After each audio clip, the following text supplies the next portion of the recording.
High, কেমন আছেন? আশা করি ভালো আছেন।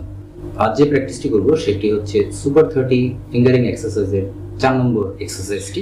ফিঙ্গারিংগুলো খুব সিম্পল ফিঙ্গারিং এবং এই ফিঙ্গারিংগুলো সেরা ফিঙ্গারিং, এবং আপনি যতদিন আপনি গিটার বাজাবেন কোনো না কোনো সময় এই ফিঙ্গারিংগুলো আপনার কাজে লাগবে। এই ফিঙ্গারিংটি আপনি প্রথম ফ্রেটগুলোয় করতে পারেন, অথবা যাদের প্রথম ফ্রেটগুলোয় সমস্যা হবে তারা 5th ফ্রেট থেকে শুরু করতে পারেন, এবং যে কোনো ফ্রেট থেকেও আপনি এই ফিঙ্গারিংটি করতে পারেন 1 নম্বর স্ট্রিং থেকে 2 নম্বর স্ট্রিং, আপনার যেখানে সুবিধা হবে সেখানেই আপনি ফিঙ্গারিংটি করবেন।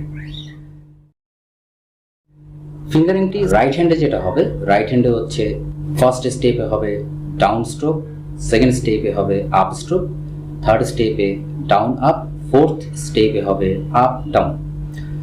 তো সবসময় আমি ডাউন স্ট্রোকেই ফিঙ্গারিং শুরু করি, তো আজকে আমি শুরু করব থার্ড স্টেপ থেকে।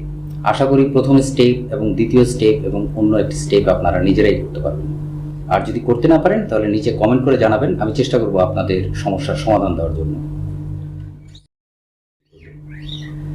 ফিঙ্গারিংটি স্টার্ট হবে হলো 4 নম্বর ফিঙ্গার থেকে, অর্থাৎ স্টার্টিং ফিঙ্গার হবে 4 নম্বর।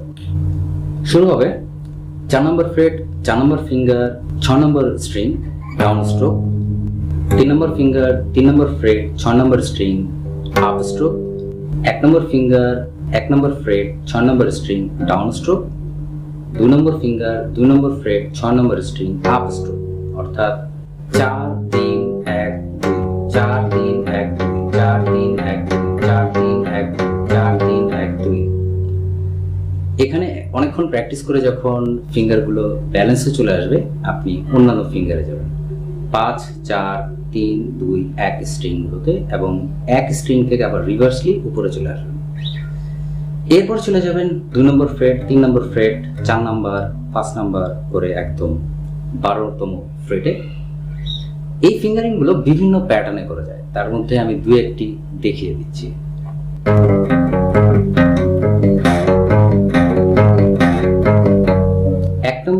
এই ফিঙ্গারটি যদি এখানে টাচ অবস্থায় রেখে অন্যান্য ফিঙ্গারে আপনি সুর তুলতে পারেন তো ভালো, আর যদি টাচ অবস্থায় রেখে সুর না ওঠে অসুবিধা নেই, এটা ছেড়েই প্র্যাকটিস করুন।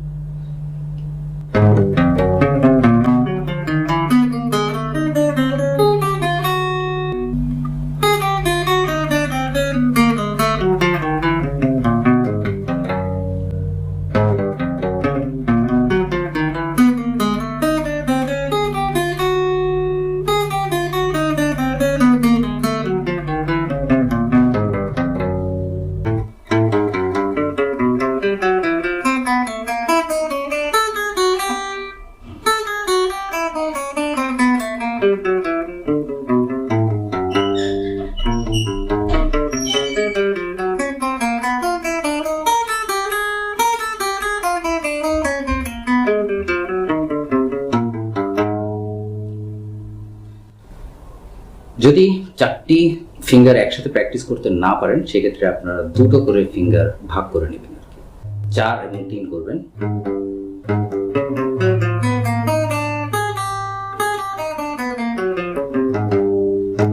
আর 2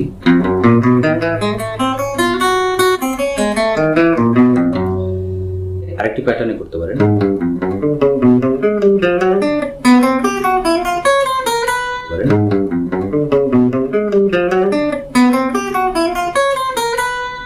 আশা করি বুঝতে পেরেছেন, বুঝতে সমস্যা হওয়ার কথা না। আর সমস্যা হলে অবশ্যই নিচে কমেন্ট করে জানান, আমি চেষ্টা করবো আপনাদের সমস্যার সমাধান করে দিতে।